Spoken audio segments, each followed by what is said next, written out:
Hola, hola. Dios les bendiga. Estoy acá adelante porque alguien me empujó. No sé quién, pero aparecí acá adelante.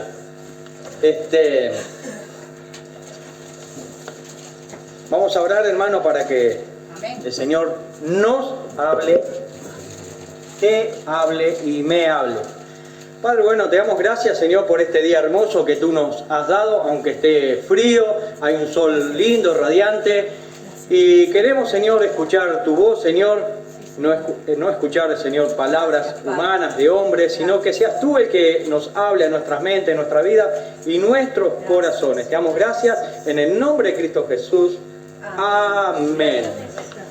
Hermanos, el pasaje que vamos a estar leyendo hoy se encuentra en Marcos capítulo 9 del verso 14 al verso 29. ¿Alguien conoce a Eutico? Bueno, Eutico fue un joven que cuando el apóstol Pablo estaba predicando se cayó del piso 3. Yo no creo que ustedes se caigan del piso 3 hoy. Capaz que algunos se duermen. Es medio larguito el mensaje. Porque es medio largo el mensaje.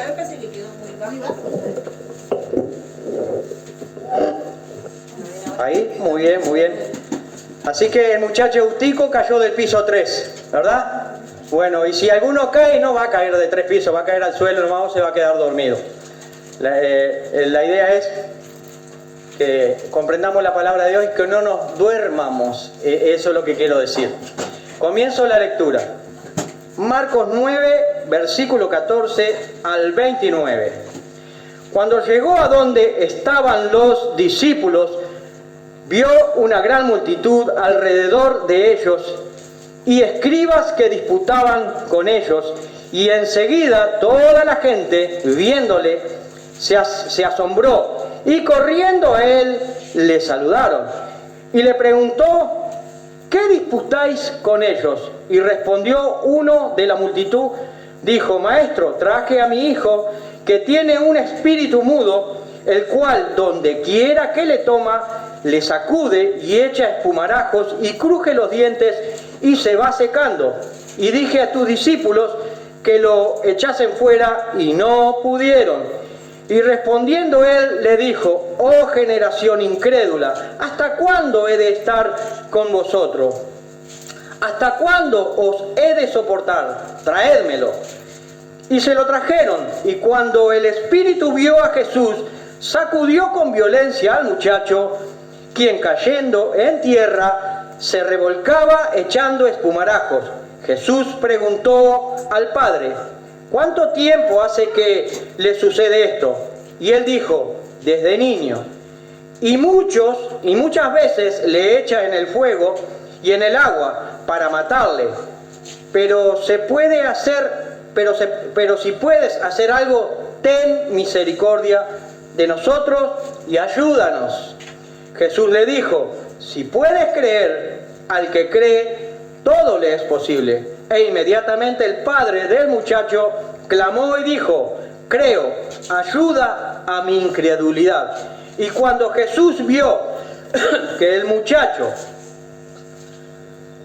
que la multitud se agolpaba, reprendió al espíritu inmundo, diciéndole: espíritu mudo y sordo, yo te mando, sal de él y no entres más en él. Entonces el espíritu, clamando y sacudiendo con violencia, salió, y él quedó como muerto. De modo que muchos decían: está muerto. Pero Jesús, tomándole de la mano, le enderezó y se levantó. Cuando él entró en casa, sus discípulos le preguntaron aparte: ¿por qué nosotros no pudimos echarle fuera? Y les dijo: este género con nada puede salir sino con oración y ayuno.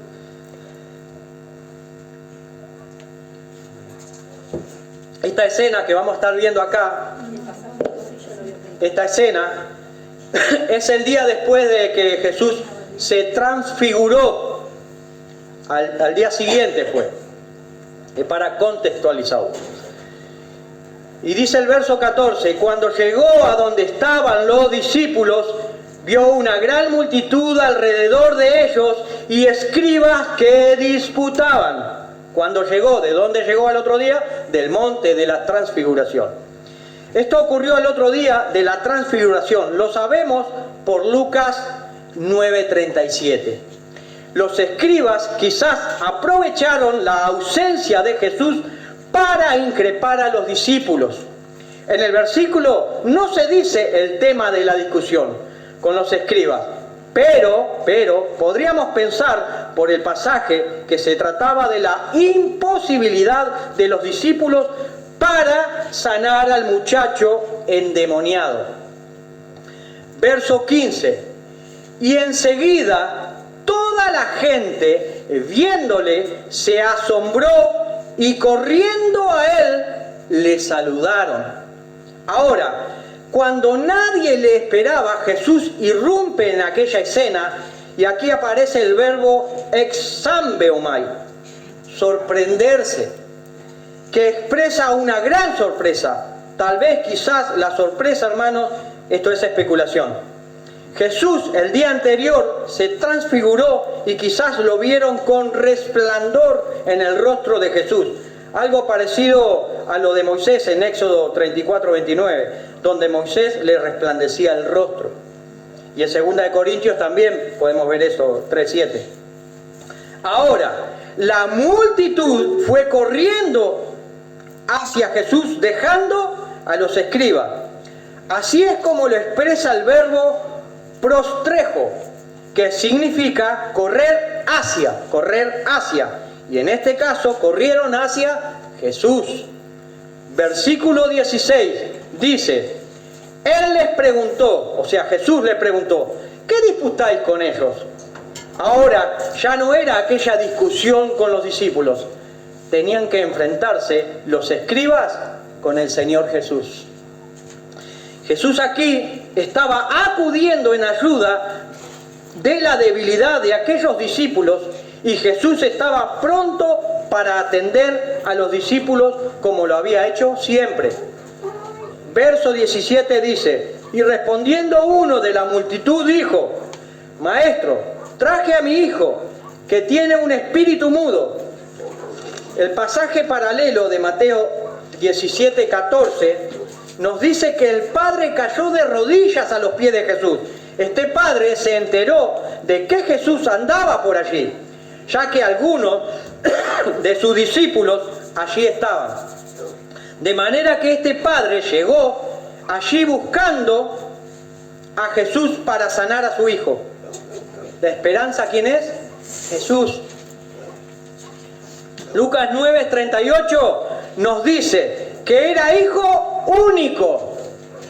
Hermanos, quizás sería interesante que apreciemos lo siguiente, que en el Nuevo Testamento hay por lo menos 3 pasajes en donde existe un grave problema con un hijo único, como el caso de la hija de Jairo, Marcos 5:23, y el caso de la viuda de Naín, Lucas 7:12. Este padre con su hijo era una muy grave situación la que estaban pasando. Mateo 17:15 nos dice que eran un caso de epiléptico, un caso lunático, está traducido. O sea que allí está el término selekastai. Marcos y Lucas nos dicen que el hijo estaba endemoniado.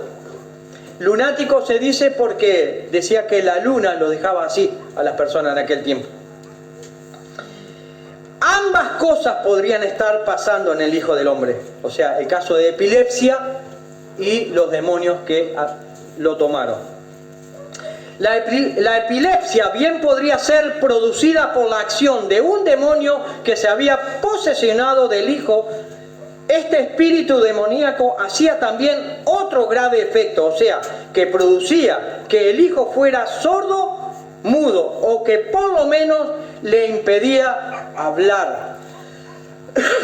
Verso 18 dice, el cual, donde quiera que le toma, le sacude y echa espumarajos y cruje los dientes y se va secando. Y dije a tus discípulos que lo echasen fuera y no pudieron. El Padre aquí da una breve información de lo que le sucedía al Hijo. Y el verbo que se usa aquí es katalambano, que es, este verbo nos expresa, significa atrapar, apoderarse, alcanzar a alguien. O sea que el demonio que poseía al Hijo se apodera del muchacho, y esta acción diabólica del demonio producía en el joven muchacho lo que se puede identificar con aquellos síntomas de los ataques de epilepsia. Ahora, cuando estos ataques del demonio se producían, hacía que el joven muchacho crujiera sus dientes. Lucas 9:39 nos dice que mientras el demonio sacudía al muchacho, el demonio gritaba. Dice el versículo que el joven cruje los dientes y que se va secando. ¿Cómo que se va secando? ¿Por qué se va secando?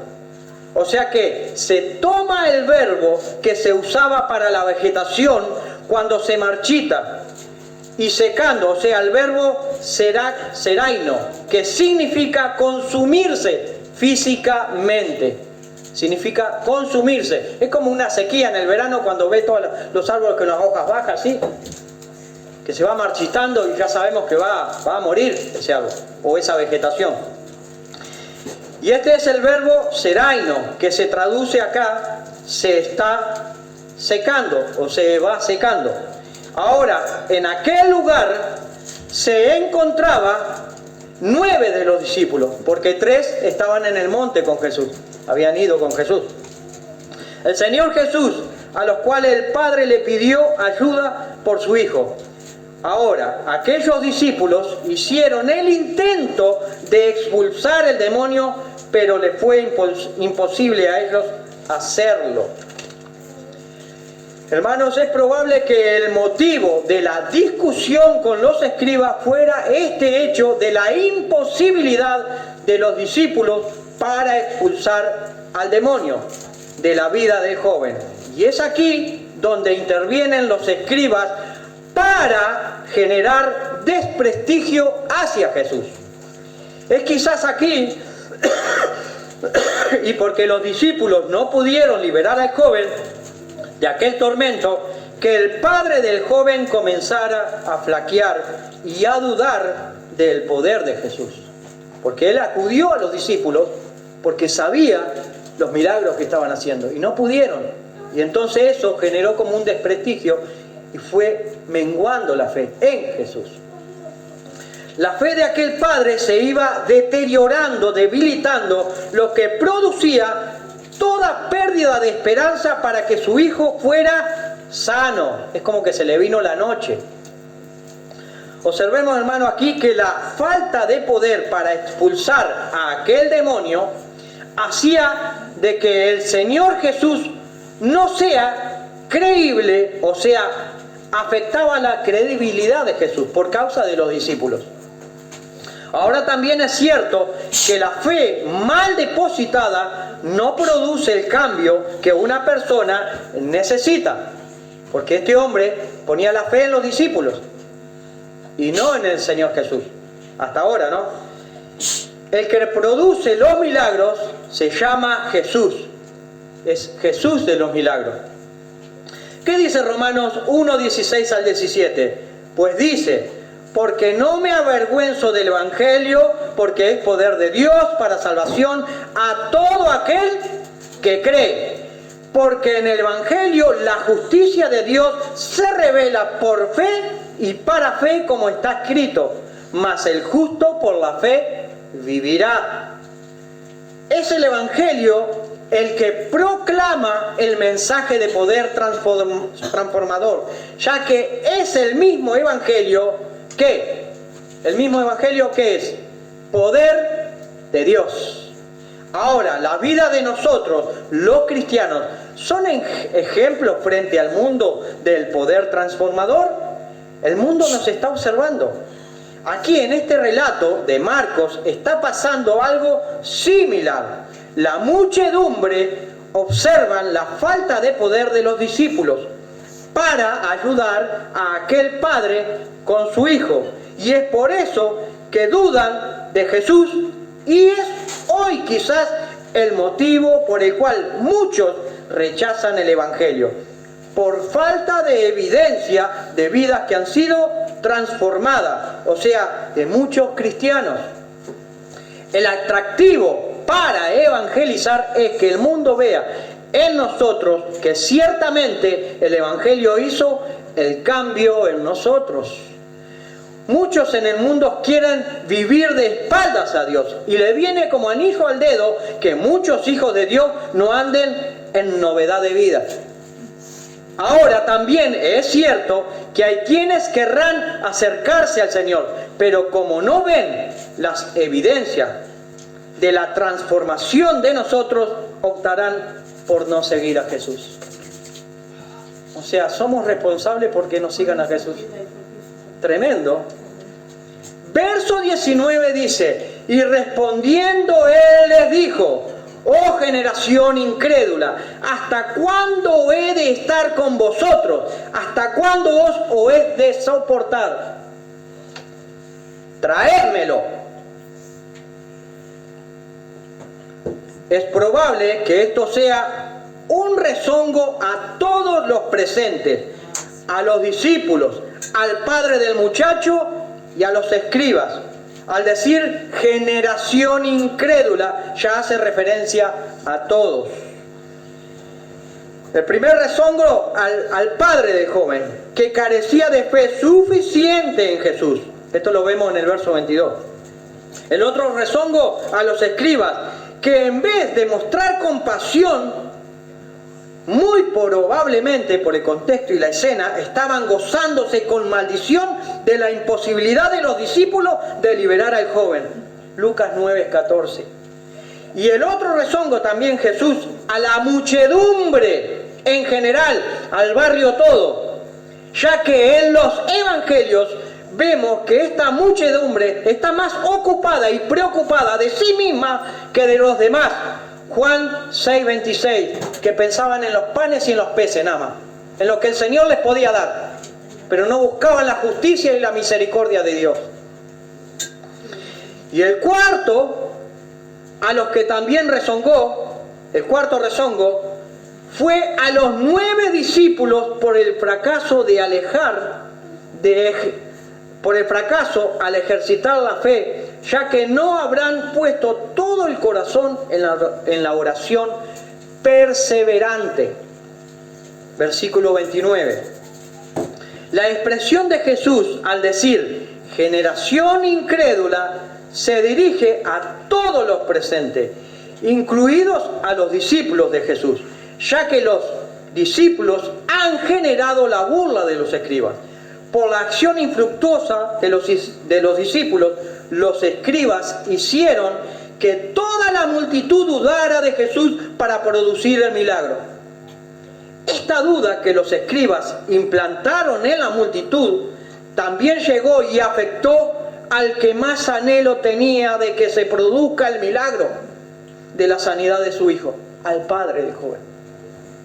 Hermanos, Jesús hace ya tiempo que está entre el pueblo, haciendo milagros por aquí y por allá. Y este pueblo duda de Jesús en su estado de ser humano. Le grita a todos, o sea, Jesús le grita a todos con el dolor que Jesús sentía.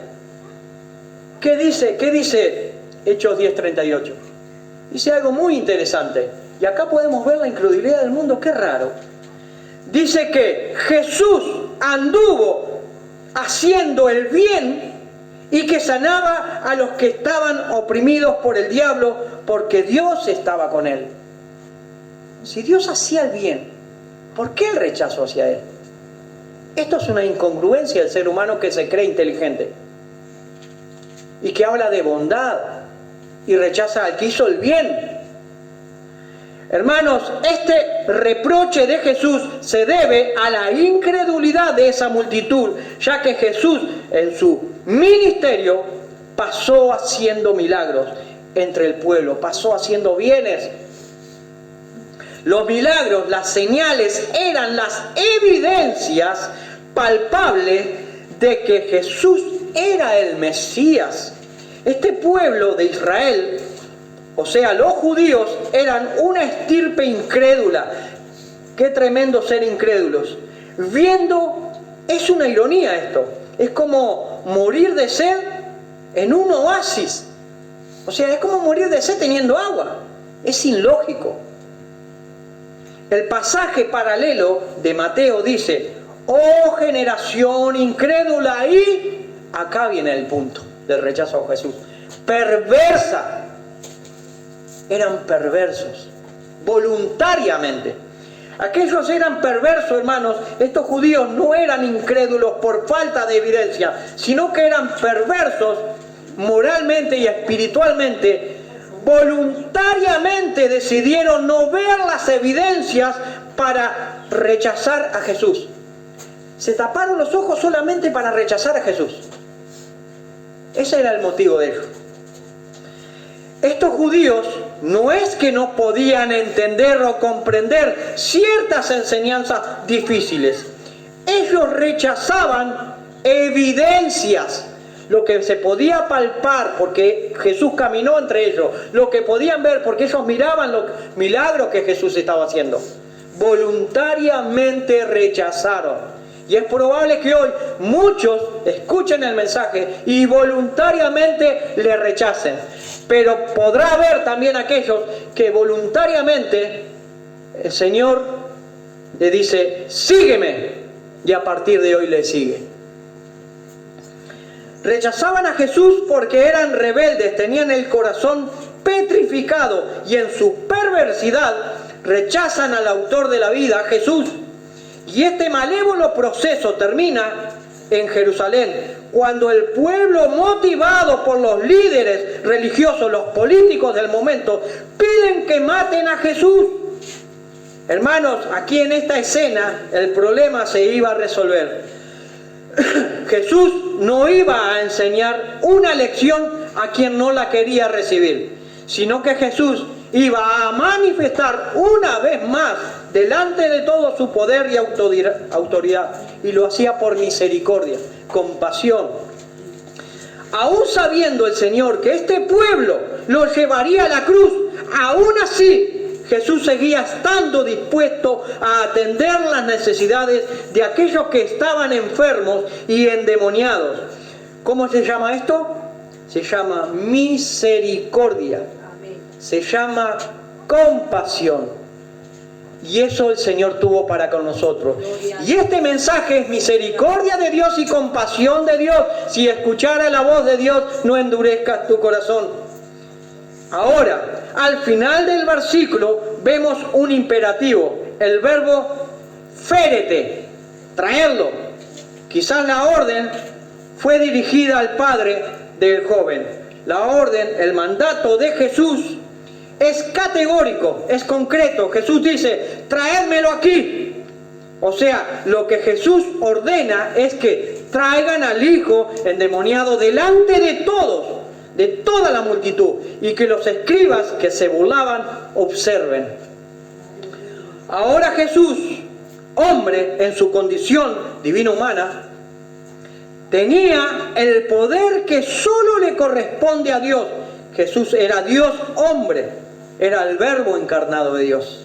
Este Jesús, que es Dios y en semejanza de hombre, se compadeció de la humanidad. Jesús es poderoso para socorrer al oprimido y al débil. Dice el versículo 20: y se lo trajeron, y cuando el Espíritu vio a Jesús, sacudió con violencia al muchacho, quien cayendo en tierra se revolcaba echando espumarajos.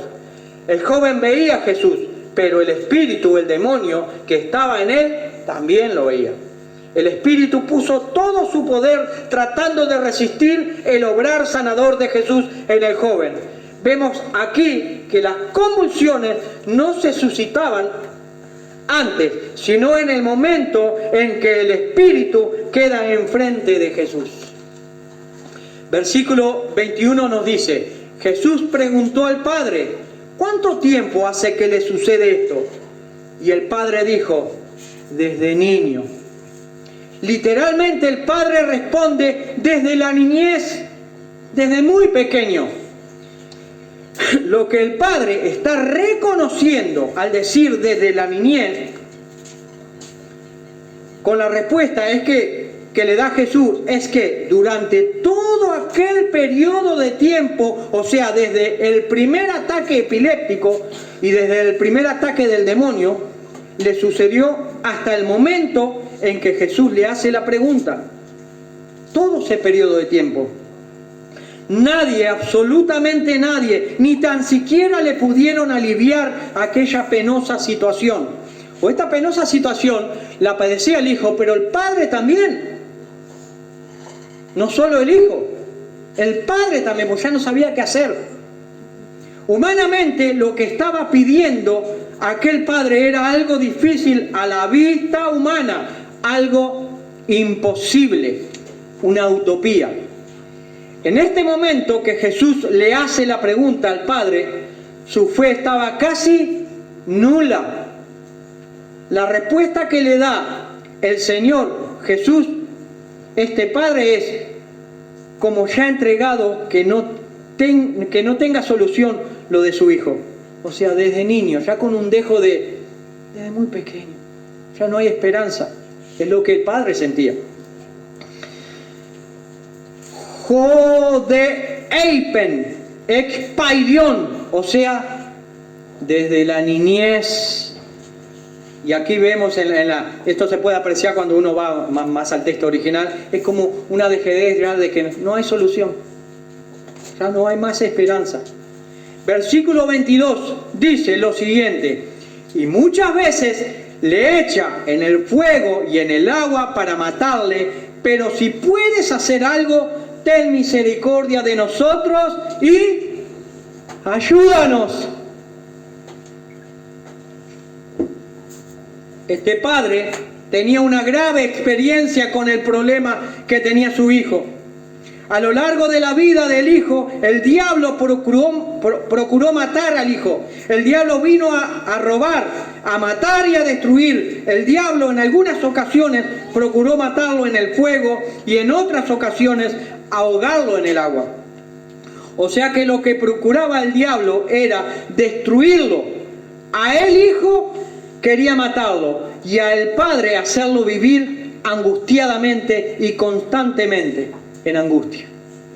Hermanos, el diablo quería extinguir esas vidas. El diablo y sus ángeles son homicidas. Los ángeles malos, ¿no? Son homicidas. Juan 8:44. El padre, ya con la experiencia de años padeciendo todo esto, ahora con los discípulos que no pudieron expulsar el demonio, viene a Jesús ya desesperanzado, pero aún le quedaba el pábilo de la fe, que se estaba consumiendo. Y con ese resto de esperanza en una vida desesperada, era y fue lo que lo impulsó a lo que estaba en el umbral de suceder. Estaba ahí a centímetros, él no lo sabía, estaba cayendo su fe. Pero en ese momento aparece Jesús. En esa escena irrumpe Jesús. Después de la burla de todos los fariseos y ver desprestigiado a los discípulos, el Padre ya no tenía esperanza. El Padre tenía y debía de comprender que la ayuda que estaba buscando no era humana, sino el poder divino de Dios. Pero tenía que poner lo que le quedaba de fe en el hombre Jesús. ¿Y sabe por qué en el hombre Jesús? Porque Jesús para los judíos fue la piedra de tropiezo. He aquí el obstáculo, la piedra de tropiezo para muchos. Jesús era cuestionado por todos por causa de los discípulos y el Padre tenía que confiar en Jesús. ¿Qué situación? Ahora, el Padre dice, si de algún modo, si Jesús podría hacer algo. En Marcos 1:40, un leproso le dice a Jesús, si quieres, puede limpiarme. O sea, este sabía que sí podía, pero si tú quieres, puede limpiarme. el leproso dudaba del querer hacer el milagro de Jesús. Porque en la soberanía de Dios, Dios decide sí o no. Pero él sabía que Jesús podía hacerlo, ese leproso. Pero aquí la duda es si Jesús tenía poder para hacer algo para sanar a su hijo. La duda es otra. Son diferentes clases de dudas, pero el problema se mantiene. Uno dudaba si Jesús quería hacer el milagro y el otro si Jesús tenía poder. Y el padre, en el desespero y entregado, le dice a Jesús: vueces son gemín, ayúdanos, socórrenos. El padre, con su angustia en el corazón, hace este grito de socorro, auxilio, ayúdanos. Aquí vemos a un padre totalmente desesperado y entregado. Conjuntamente con la súplica, el padre apela a la misericordia. Lo hace con las palabras, el verbo splagnizomai, que expresa la idea de ser movido a compasión. Hermanos, es muy interesante la etimología del término misericordia. Esta palabra proviene de dos términos, de dos palabras latinas. Una es miserable, desdichado, y la otra es cor cordis, corazón. El término, la palabra misericordia, se refiere a aquella capacidad de poder sentir la desdicha ajena, sentir la desdicha de los demás, pasar las miserias del prójimo por mi corazón. Eso es la etimología de la palabra misericordia. Pasar la miseria que está pasando el otro por mi corazón. Quizás nosotros no lo podamos hacer, aunque lo debiéramos hacer. Pero hay uno que sí lo hace, y es Jesús. Amén, gloria a Dios. O sea que lo que el Padre le está diciendo a Jesús es que pase esta miseria que es tan pesada, Padre y el Hijo, por el corazón de Jesús, y que actuase con prontitud para remediar estas vidas dolientes. Ahora, el Padre no pudo hacer una oración más apropiada a Jesús. El Padre le pide a Jesús que los ayude, que los socorra. Este hombre le estaba pidiendo a Jesús aquello mismo que Jesús vino a hacer y dijo cuando el Señor comenzó su ministerio sobre la tierra. Dice Lucas 4, 18 al 19. El Espíritu del Señor está sobre mí, por cuanto me ha ungido para dar buenas nuevas a los pobres. Me ha enviado a sanar a los quebrantados de corazón y a pregonar libertad a los cautivos y vista a los ciegos y a poner libertad a los oprimidos, a predicar el año agradable al Señor. Este año puede ser un año agradable para ti si te pones en las manos de Dios. O puede ser un año desdichado si procuras huir del Creador de todas las cosas. Jesús como hombre experimentó nuestras miserias humanas y Jesús es el capacitado para socorrernos. Hebreos 2, 17 al 18. Este sumo sacerdote que es Jesús, que es Cristo, Jesús cuenta con dos condiciones para obrar el bien a los hombres. Jesús es misericordioso y fiel. El ser humano es misericordioso y fiel. Lo dudo. Solo en Dios nos podemos aproximar a esto. Solo en Jesús. Jesús, que es Dios manifestado en carne, desciende al nivel del miserable y llega hasta aquel de condición miserable para socorrerlo. Esto se llama amor. Esto es el amor de Dios hacia el caído. Versículo 23 dice, Jesús le dijo, si puedes creer, al que cree, todo le es posible. No voy a entrar acá, que este versículo se tomó para hacerle decir al versículo cualquier cosa y hacerle cualquier petición. Si puedes creer, o sea, lo que Jesús le estaba mostrando al Padre era su propia incapacidad para creer en la persona de Jesús, de que Jesús podría operar el milagro. Jesús le estaba direccionando para que el Padre ponga la fe en la persona de Jesús. Y de esta forma, de esta manera, Jesús hace resaltar una verdad que es de suma importancia, una verdad que es cardinal, diciéndole: al que cree, todo es posible. Es condicional. Al que cree, no es a cualquiera. Al que cree, solamente al que cree. Hay ocasiones en que ciertas congregaciones o cristianos toman este texto de este versículo para justificar cualquier tipo de peticiones a Dios, pensando que Dios tiene que cumplir la tal o cual petición porque quien hizo la petición tenía fe y cree que Dios puede hacerlo. Recordemos que Dios no atiende caprichos personales o colectivos.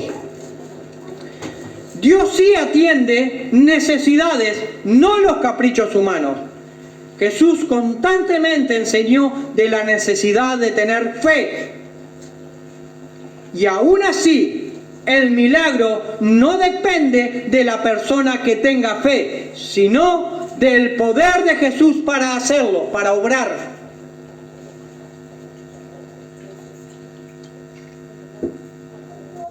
Versículo 24 dice, verso 24: e inmediatamente el padre del muchacho clamó y dijo: creo, ayuda mi incredulidad. Aquí se utiliza el verbo craso, que nos expresa la idea de gritar, de pedir algo a gritos, y es de aquí el término clamar. Clama a mí y yo te responderé, dice el Señor. Clama a mí. ¿Lo hacemos?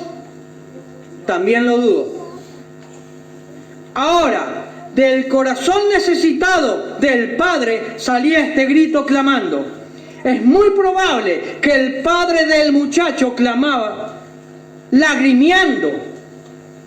Este hombre sí que se humilló, ya que le clamaba a Jesús delante de todos los presentes. Qué bueno el poder llegar a la condición de este hombre. Este hombre sí se humilló de verdad. Porque ¿qué ser humano se humilla delante de otra multitud? Lo dudo. No lo hacemos por nuestra soberbia, nuestro orgullo. No lo hacemos.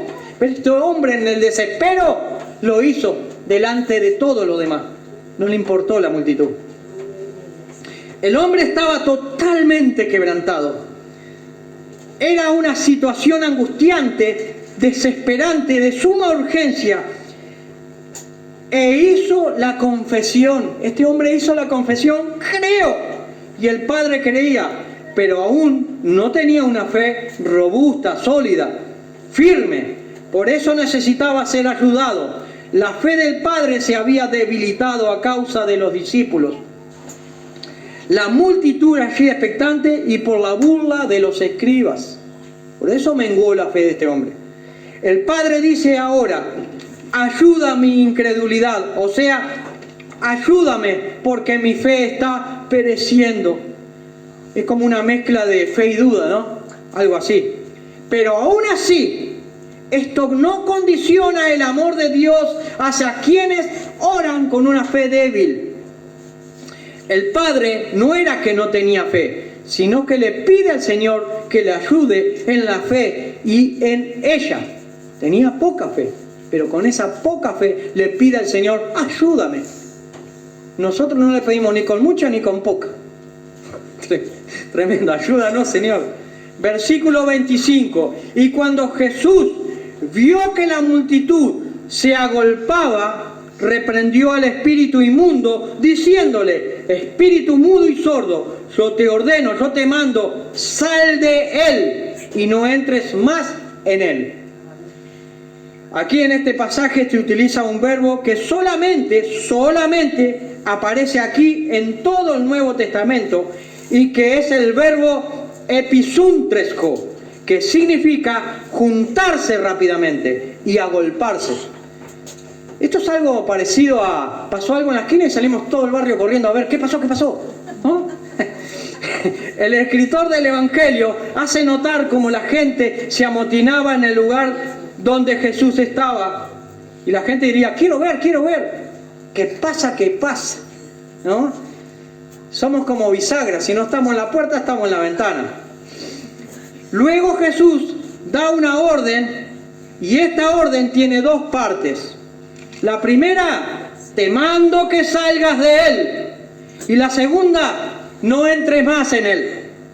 Esta orden de Jesús hacía que el muchacho quedara libre del demonio definitivamente. La opresión demoníaca llegó a su fin. Aleluya. Gloria. Tremendo. Es como los egipcios cuando Moisés va y le dice, mira que mañana va a venir las ranas, ¿quieres un día más? Y Faraón como que dijo que sí. ¿Un día más con las pestes? Sí, un día más con las pestes. Tremendo. Dice Isaías 14:17 que el diablo a sus presos nunca jamás le abrió la puerta de la cárcel. Pero Isaías 6:61:1 nos dice que el Espíritu de Jehová, el Señor está sobre mí, porque me ungió Jehová, me ha enviado a predicar buenas nuevas a los abatidos, a vendar a los quebrantados de corazón, a publicar libertad a los cautivos y a los presos, apertura de la cárcel. Esto fue lo que vino a hacer el Señor Jesús. Y esto era lo que estaba realizando allí en ese contexto. Y esto también es lo que quiere hacer hoy en las vidas cautivas, presa de vicio, en fin, llena de dificultades y problemas, pero que aún no han acudido al Salvador del mundo. Esto era profecía, esto. Y ahora Jesús, que es el cumplimiento de la profecía, deja en libertad a este joven preso del demonio. Versículo 26. Entonces el espíritu, clamando y sacudiéndole con violencia, salió, y él quedó como muerto, de modo que muchos decían, está muerto. Ahora este inmundo espíritu no pudo resistir la autoridad de Jesús. El espíritu sale dando gritos, o sea, con rabia de tener que abandonar al cuerpo del joven.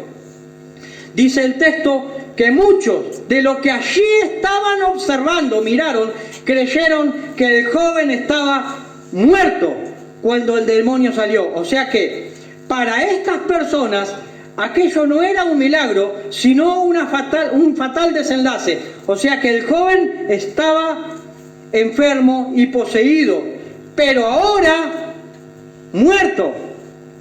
¿Quién lo mató? Supuestamente. Quizás miraron a Jesús. ¡Culpable! Y aquí vemos otra manifestación de incredulidad, pero en masa. O sea, lo único que se consiguió es que el joven muriera. Versículo 27. Pero,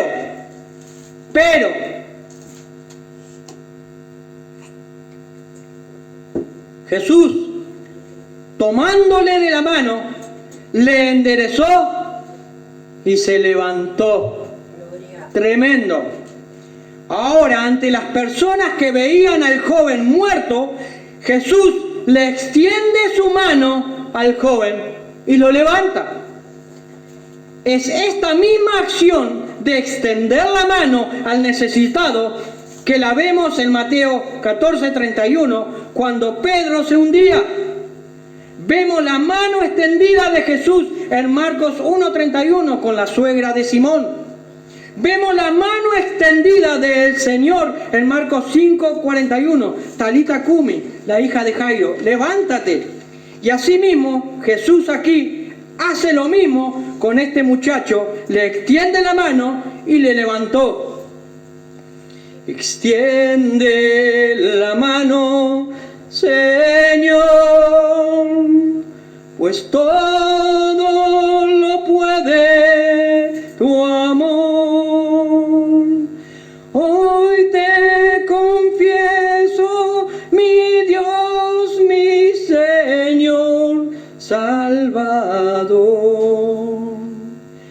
Ya no hay tinieblas en mí, solo hay luz. Ahora extiende tu mano, Jesús. Extiende tu mano, Señor, pues todo lo puede tu amor.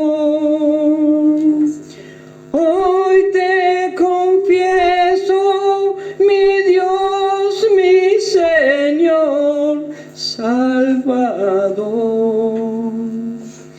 Ya no hay tinieblas en mí, solo hay luz. Ahora extiende tu mano, Jesús. Escucha, Señor, mi oración. Hoy te entrego mi corazón. Borra mis faltas, Dios Salvador. Hoy te confieso, Señor.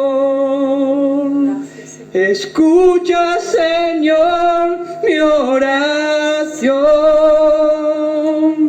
Hoy te entrego mi corazón. Borra mis faltas, Dios Salvador.